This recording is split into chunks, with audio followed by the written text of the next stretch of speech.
For reaction to all this, let's welcome Fox News contributor Liz Peek, along with Washington Examiner correspondent Byron York. Good to see you both. Thank you very much for being here. Byron, first of all, it's so clear that Biden is not responsible for the deficit reduction. I just want to spell out what the Committee for a Responsible Budget said, and I'm quoting here: the decline in the deficit over the past fiscal year is more than entirely the result of waning COVID relief and not of historic deficit reduction by President Biden, as the White House claims. In fact, the president's actions to date have actually increased deficits by $4.8 trillion through 2031. And just one final comment.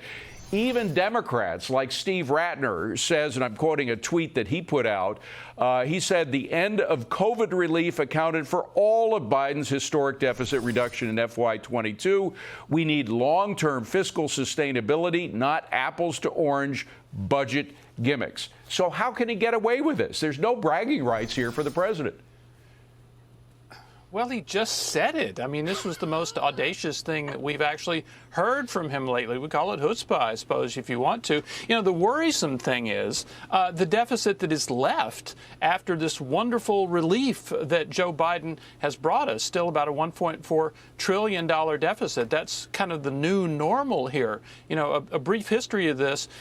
Deficits went over $1 trillion back during the financial crisis in 2009, 10, 11. And then they went down for a while. And at the time, it was predicted they would be going up where we are now due to the retirement of the baby boomers. And then COVID hit, and they just went through the roof to levels nobody had ever seen before. And then since when it comes down a bit, we're now in deficit terms where we were at places that worried us terribly during the financial crisis. Is this the new normal under Joe Biden? Well, I suppose it is. But, Liz, people out there really care a lot more about inflation than they do about deficits, because that's something that they see every time they open their wallet. They see how much more things are costing. But there's this strange denial. It's not just in the White House, but you see it by Democrats everywhere.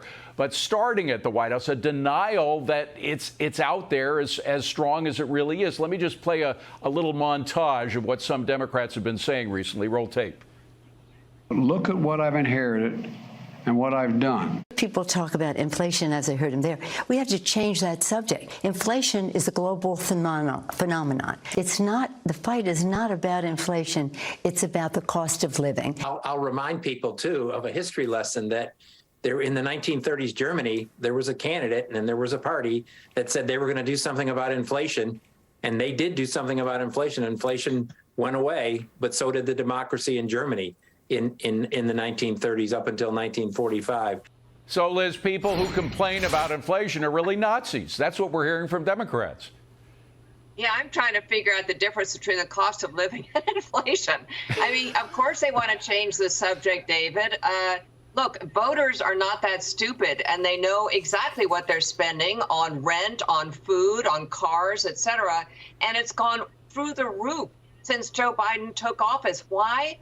This is what's interesting to me. Voters are connecting the dots, and they did it early on between massive spending, deficits, and inflation. They know. In fact, a recent Emerson poll came out, 42% blame Biden personally for inflation. So they can try and blow smoke about all kinds of other places it's coming from. And sure, oil prices are up partly because of Joe Biden.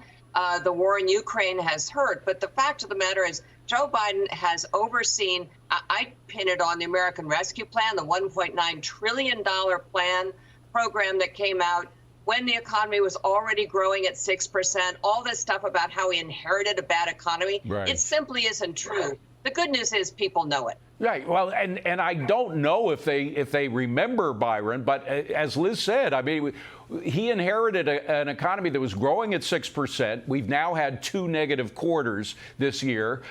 We had 1.4% inflation. We now have about 8.5% inflation. So it's exact. He's got it exactly backwards. Listen, I think what we're seeing from the president is signs of desperation as the midterm elections near.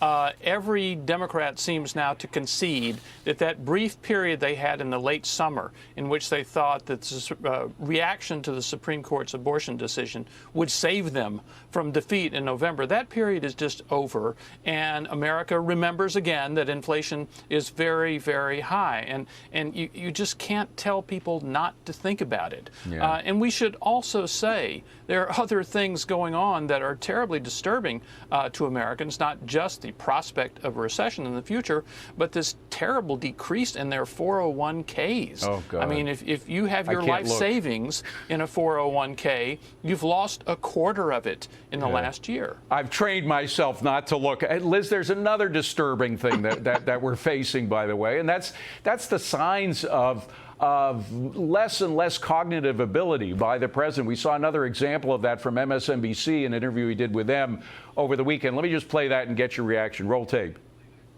I have not made that formal decision, but it's my intention to run again. And we have time to make that decision. Dr. Biden is for it. Mr. President. Oh. Dr. Biden thinks that, my wife thinks that we're doing something very important, and that I shouldn't walk away from it. You know, a lot of people thought that the president actually fallen asleep there for a second, Liz, and then other people said maybe he was just confused by the question. What do you make from that? Well, look, I think it's now a majority of the country, including a majority of Democrats, think he's not mentally fit to be president or to run again, David. Look, all he has to do is take a cognitive test. Those are available. President Trump did it just to put aside rumors and speculations about his mental health. Joe Biden could do that and end this conversation, but he cannot. No, I don't think he will before the election. All right. Well, Liz, great to see you. Byron, thank you very much.